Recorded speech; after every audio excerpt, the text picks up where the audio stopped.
Good morning, dear students. Hope you all are safe and healthy at your home. I, Tanu Kalra, your EVS teacher. Today we are going to start the third chapter of EVS, that is Journey of Food. In this chapter, we are going to understand the importance of food in our life, journey of food from field to our plate, and spices. So let's start. So students, do you know why do we need food? क्या आपको पता है कि हमें food की ज़रूरत क्यों होती है? We need food to live. हमें जीने के लिए फूड की ज़रूरत होती है. It gives us energy to work and play. Food is essential for our growth. It helps us to stay healthy by protecting us against diseases.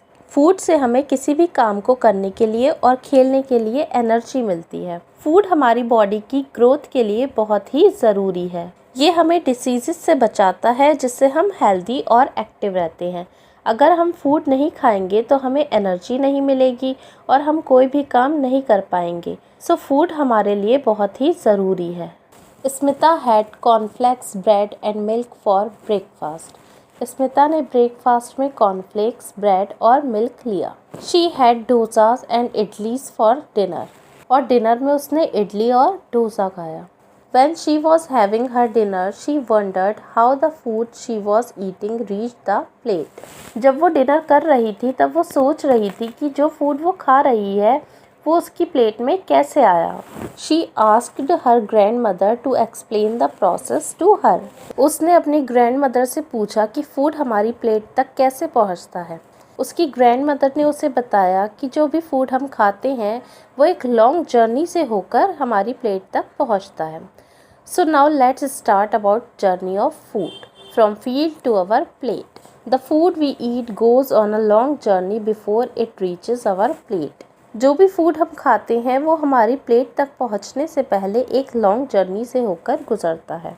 Foods like fruits, vegetables, cereals and pulses are grown by farmers. Food जैसे fruits, vegetables, serials और pulses farmers के द्वारा grow किए जाते हैं. First of all the farmers prepare the soil by ploughing the fields. So first step is ploughing the field. सबसे पहले farmers field को प्लो करके सॉइल को प्रिपेयर करते हैं. They use ploughs to dig furrows in which seeds are sown. वो ploughs की help से फरोज बनाते हैं जिसमें सीड्स डाले जाते हैं. Some farmers use animals to pull plows. कुछ फार्मर्स प्लोस को खींचने के लिए एनिमल्स का इस्तेमाल करते हैं. Nowadays most farmers use tractors to plow their field. आजकल ज़्यादातर फार्मर्स फील्ड प्लो करने के लिए ट्रैक्टर्स का इस्तेमाल करते हैं. After the soil has been prepared, the seeds are put in the furrows made in the soil. This is called sowing. Soil ready होने के बाद फरोज में सीड्स डाले जाते हैं और इस प्रोसेस को सोइंग कहते हैं. मिट्टी में सीड्स डालने की प्रोसेस क्या कहलाती है? Sowing. Crops need water to grow. Water is supplied to the field from wells and tube wells. Crops को ग्रो करने के लिए वाटर की नीड होती है. सो सोइंग की प्रोसेस के बाद वेल्स और ट्यूब वेल्स की हेल्प से फील्ड्स में वाटर सप्लाई किया जाता है. Farmers add manure and fertilizer to the soil to make it rich in minerals. Water supply करने के बाद फार्मर्स सॉइल की फर्टिलिटी को बढ़ाने के लिए सॉइल में मैन्योर और फर्टिलाइजर्स ऐड करते हैं. Fertilizers are substances that help the plants to grow. They also spray pesticides and insecticides to kill harmful pest and insects. Manure and fertilizers डालने के बाद फार्मर्स क्रॉप्स पर पेस्टिसाइड्स और insecticides spray करते हैं जिससे क्रॉप्स पर हार्मफुल पेस्ट और इंसेक्ट्स ना लगें. Pesticides are chemicals that kill the harmful pest and insecticides are chemical that kill the harmful insects. To protect crops from birds and animals farmers put up scarecrow. Birds और animals से crops को बचाने के लिए farmers fields में scarecrow भी लगाते हैं. As you can see here, this is a scarecrow.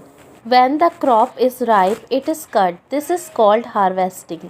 It is done by sickles और मशीन्स। जब क्रॉप पक जाती है तो उसे काट लिया जाता है, जिसे हार्वेस्टिंग कहते हैं। हार्वेस्टिंग की प्रोसेस सिकल्स या मशीन्स के द्वारा की जाती है। As you can see here, this is sickle. Farmers pack the crops in gunny bags. These bags are then transported in trunks to the wholesale markets. Crops को cut करने के बाद फार्मर्स उसे गनी बैग्स में भर लेते हैं। उसके बाद उन बैग्स को ट्रक्स में रखकर होलसेल मार्केट में भेज दिया जाता है। Shopkeepers and vendors by the crops from wholesalers. Shopkeepers और वेंडर्स होलसेलर्स से इन क्रॉप्स को खरीदते हैं। Finally, we buy the food crops from these shopkeepers and vendors. We buy cereals, pulses, sugar and oil from a grocer. We buy vegetables from a greengrocer and fruits from a fruit seller. At last हम shopkeeper से और vendor से उन crops को खरीदते हैं। हम grocer से सीरियल्स, पल्सेस, शुगर और ऑयल खरीदते हैं। ग्रीन ग्रोसर से हम वेजिटेबल्स खरीदते हैं और फ्रूट सेलर से हम फ्रूट्स खरीदते हैं। So these are the steps of journey of food. That's all for today. Thank you. God bless you all.